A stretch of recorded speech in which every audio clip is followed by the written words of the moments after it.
Terima kasih atas kesempatan yang diberikan. Saya Daniel Valentino Frederick Supit dengan NIM 2110110300057 dari Prodi Matematika mewakili kelompok 5 MK Energi dan Lingkungan. Pada saat ini kami dari kelompok 5 akan mewawancarai kepada Bapak atas nama siapa Pak? Truli. Iya, Uli. Nama panggilan Uli. Kami akan bertanya mengenai pembangunan gereja yang berada di tempat kampus Unsrat. Kami ingin bertanya kepada Bapak Uli, apakah awalnya di lahan ini adalah lahan kosong atau awalnya lahan ini ada mirip seperti ada pepohonan atau baru digundul seperti itu? Kami ingin bertanya. Oh, iya. Kalau awalnya itu lahan di sini cuma berumput ya. Rumput-rumput. Tidak ada pepohonan. Tidak ada pepohonan, cuma rumput-rumput. Nah, itu yang dibersihkan. Terus ada penimbunan. Selanjutnya kami akan bertanya apa tujuan dari Bapak sebagai pengawas di sini untuk membangun gereja di tempat ini, padahal yang kita sudah ketahui di kampus Unsrat ini sudah ada gereja. Iya. Kalau dari kita sih mungkin salah satunya dari kebutuhan jemaat toh. Kalau untuk yang sekarang kan kapasitasnya gereja fungsional kan lebih kecil. Kalau ini gerejanya lebih besar. Jadi kapasitasnya lebih banyak untuk menampung orang. Selain itu tujuannya ya untuk beribadah, untuk tempat beribadah lebih luas lagi. Oh, jadi di tujuan utamanya supaya bisa lebih banyak orang lagi datang beribadah, maksudnya kan daya tampungnya lebih besar. Ya, saya Christina Embung Bulan akan melanjutkan beberapa pertanyaan mengenai pembangunan ini. Jadi sebagaimana kita tahu bahwa pembangunan ini terdiri dari beberapa tahap ya Pak ya. Untuk tahap pertama ini dimulai sekitar kapan dan prediksi akan selesai itu kapan ya? Untuk waktu pelaksanaan itu awalnya itu di bulan Januari, terus perkiraan selesainya di bulan Juli. Jadi dimulai bulan Januari dan prediksi akan selesai pada bulan Juni. Lalu apa saja tahapan-tahapan yang sudah dilakukan sejauh ini? Oke. Untuk saat ini di tahap awal itu item pekerjaannya pengecoran lantai, pengecoran kolom, pengecoran balok. Terus ada juga struktur rangka baja. Kira-kira selama pengerjaan ini sudah habis berapa dana Pak? Kalau untuk sekarang dia sudah sekitaran 2M. Kan dari total 4M sudah sekitaran 2M. Lalu selama pekerjaan ini ada dibutuhkan kira-kira berapa pekerja atau sumber daya manusia? Kalau untuk pengecoran itu ada kurang lebih ada 70 orang. Dari awal sampai selesai pengecoran itu ada 70 orang. Terus untuk pekerjaan rangka baja itu ada sekitaran 20 orang khusus untuk struktur rangka baja. Lalu untuk pekerjaan berikutnya, tahapan berikutnya apa yang akan dilakukan? Untuk tahap berikut ya mungkin akan dilaksanakan itu bagian arsitektur. Arsitektur itu dinding dari bata, terus ada juga pekerjaan keramik, dan mungkin kalau tahap berikut ada juga pekerjaan interior di dalam. Jadi ada pekerjaan pengadaan. Cuma untuk tahap berikut tetap masih menunggu arahan. Baik, saya Anci Bokang. Saya ingin bertanya bahwa energi apa saja yang digunakan dalam proses pembangunan ini selain energi manusia? Kalau untuk energi di yang digunakan di sini selain tenaga manusia itu kami menggunakan alat berat. Alat berat itu sewaktu mengangkat rangka baja itu menggunakan mobil crane, terus juga untuk mengangkat material menggunakan truk, dan juga untuk kebutuhan pekerjaan di sini kita menggunakan air kerja dengan listrik kerja juga itu. Jadi energi yang digunakan dalam pembangunan ini adalah energi air, energi listrik, dan energi konvensional. Nama saya Daniel Kanter. Saya akan bertanya apa dampak positif dan dampak negatif dalam pembangunan ini. Ya, kalau yang pertama, kalau untuk dampak negatif mungkin hanya di saat pembangunan, mungkin seperti yang saya bilang tadi, soal kebisingan, terus mungkin ada polusi dari alat-alat, terus dari genset, mungkin itu. Cuma kalau untuk kedepannya ya mungkin lebih ke dampak positifnya. Dampak positifnya itu kalau yang sekarang kan pembangunan gereja, berarti lebih ke untuk menjangkau masyarakat bisa lebih banyak lagi. Terus kalau untuk dari Unsrat sendiri, kegiatan-kegiatan kerohanian juga sudah bisa dilaksanakan di kampus sendiri karena dengan adanya lahan bangunan yang lebih luas untuk kegiatan keagamaan gitu. Jadi kami dari kelompok 5 Energi dan Lingkungan Program Studi Matematika mengucapkan banyak terima kasih untuk waktu yang Bapak telah luangkan menjawab beberapa pertanyaan kami mengenai pembangunan gereja di kampus ini. Terima kasih Bapak. Terima kasih, sama-sama. Saya Deborah Ngantung akan melanjutkan pertanyaan yang telah dilakukan oleh teman saya. Di sini saya akan mewawancarai kedua masyarakat setempat dari pembangunan tersebut. Di sini ada Ibu Joyce dan Bapak Yoke. Di sini saya akan menanyakan tentang dampak positif terhadap pembangunan gereja. Menurut Bapak dan Ibu, dampak positif dari pembangunan gereja yang sudah terjadi itu apa? Positifnya kalau dia jadi gereja di sini, orang boleh bangun gereja lebih dekat.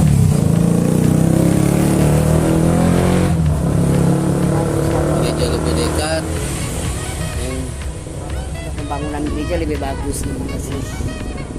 Kalau ada kegiatan-kegiatan di gereja mungkin lebih dampak buat orang di sini. Kalau ada orang berusaha mungkin boleh, atau jualan, ada warung boleh laku, makan boleh laku. Kalau ada kegiatan tuh di gereja, mudah-mudahan gereja ini boleh pegang jemaat. Saya Nur Fitriani Abdullah ingin menanyakan tentang dampak negatif dari pembangunan gereja Unsrat. Menurut Bapak dan Ibu, apa dampak negatifnya? Dampak negatifnya karena lagi membangun mungkin agak terganggu karena dorong ini kerja malam kali itu dampaknya. Tapi karena ini pembangunan gereja, kami mematuhinya saja. Baik dampak. Tidak ada, karena ini gereja jadi tidak ada yang negatif. Semua baik-baik saja. Oke, terima kasih. Di sini kami sudah selesai mewawancarai kedua masyarakat setempat. Kami ucapkan banyak terima kasih atas waktu yang sudah diberikan dari Bapak dan Ibu sehingga kami bisa mewawancarai mereka. Terima kasih. Terima kasih.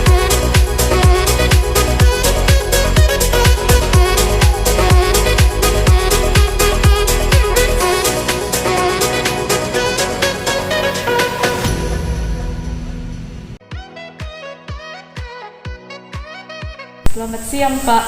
Siang. Perkenalkan, nama saya Rini Hastiani Pakiding dari Prodi Matematika.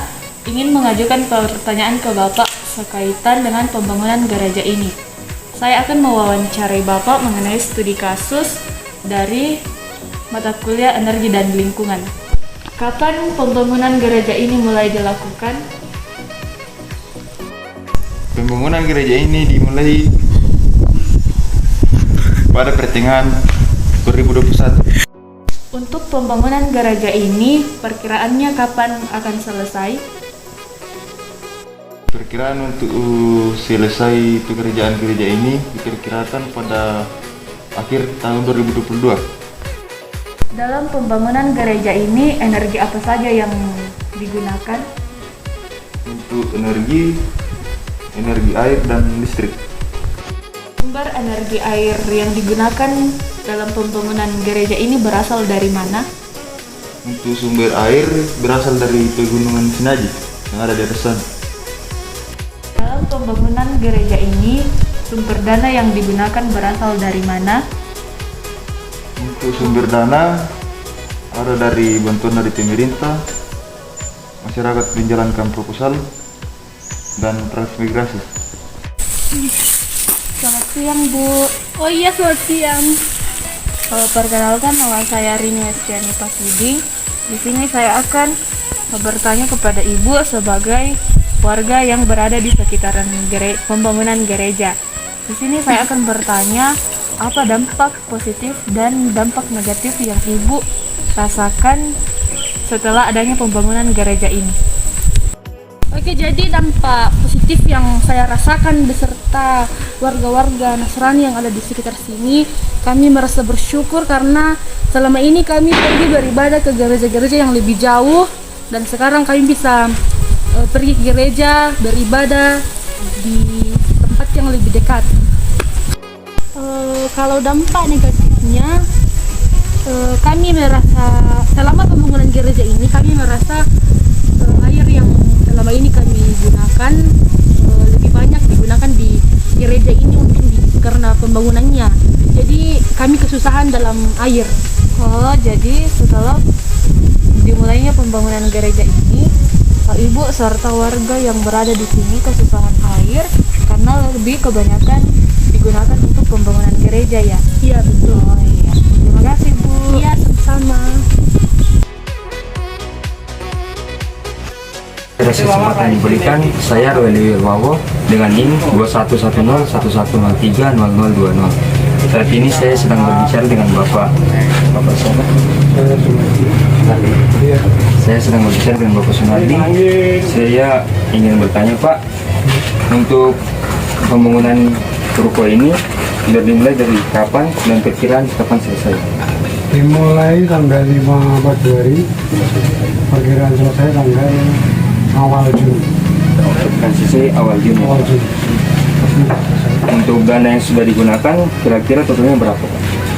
Kalau dana, aku kurang paham juga, karena aku juga kurang kerja.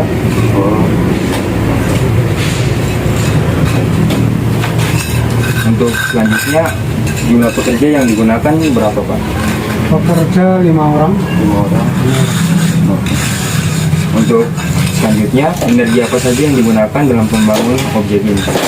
Energi yang jelas yang utama tenaga, air, juga listrik. Dan selanjutnya, apa dampak positif dari pembangunan ini? Dampak positifnya yang jelas buat usaha untuk membuka peluang pekerja. Terima kasih, Pak, untuk tanggapannya.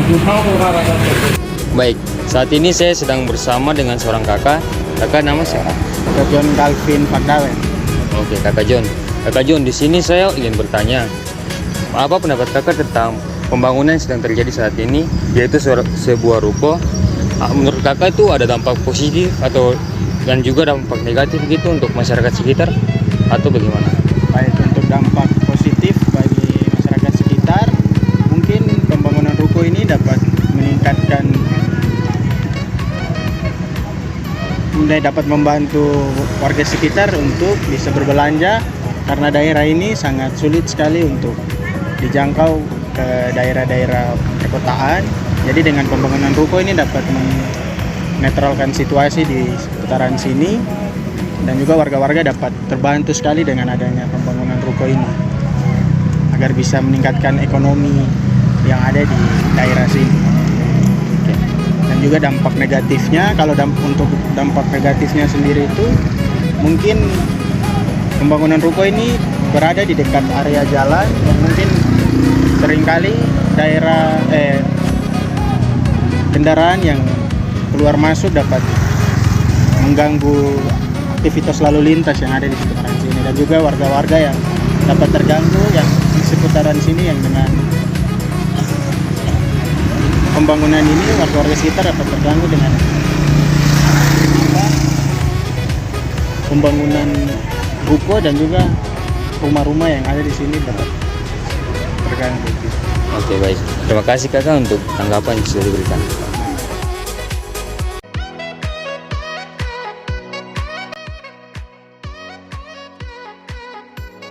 Baik, sekarang saya akan mewawancarai salah satu pekerja yang bekerja dalam pembangunan gereja. Baik, sebelum dibangunnya gereja, apakah terdapat pepohonan atau ada hutan yang dilindungi atau apapun itu? Seperti informasi yang sudah saya ketahui sebelumnya, bahwa tempat gereja ini memang dari dahulunya adalah tempat pemukiman padat dan sudah terdapat rumah-rumah. Jadi sebelum dibangun gereja, kemungkinan besar itu adalah lapangan mungkin atau lahan kosong. Dan kemudian untuk sekarang ini sudah istilahnya sudah dipindah tangan kan, atau balik namakan ke gereja yang baru, gereja yang baru. Sebelumnya juga ada bangunan gereja begitu.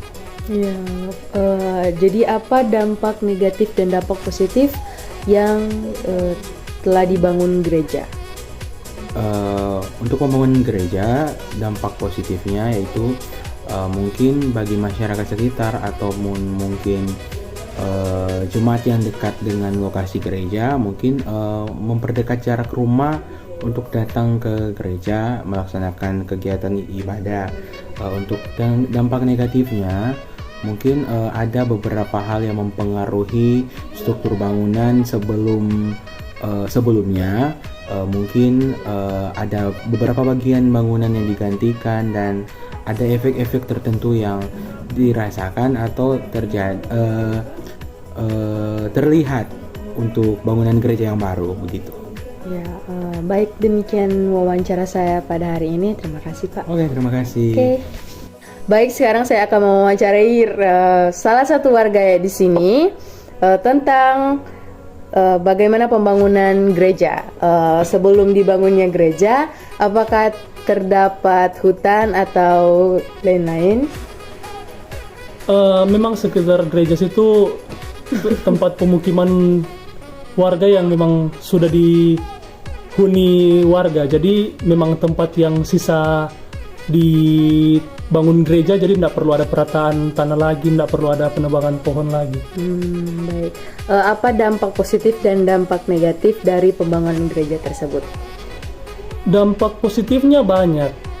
Tempat ibadah jadi lebih dekat, ya bagus. Dampak negatif kayaknya hampir tidak ada. Soalnya kalau mau bilang dampak negatif juga, itu kan maksudnya tempat peribadatan juga, maksudnya tidak mengganggu juga karena tidak mengeluarkan suara-suara yang bising. Jadi kurang lebih tidak ada sih. Baik. Sekian wawancara saya. Terima kasih, Pak. Iya, sama-sama. Ya, baik. Ya, baik. Sekarang saya akan mewawancarai salah satu warga di sini yang tinggal. Baik, Bu, sebelum dibangunnya gereja, apakah terdapat tanah kosong, lahan kosong, ataupun hutan, Bu? Ya, jadi sebelum itu tempat ini adalah lahan kosong yang dibeli satu gereja, lalu dibalik nama dibeli oleh gereja itu. Baik, Bu, jadi setelah itu apa dampak positif dan dampak negatif dari dibangunnya gereja ini, Bu? Dari dampak positifnya, masyarakat lebih dekat dengan tempat ibadah. Dampak negatifnya, kesusahan lahan parkir, sehingga seringkali terjadi menyebabkan kemacetan. Baik, Bu, terima kasih, Bu. Hanya ini saja yang ingin saya tanyakan. Terima kasih, Bu.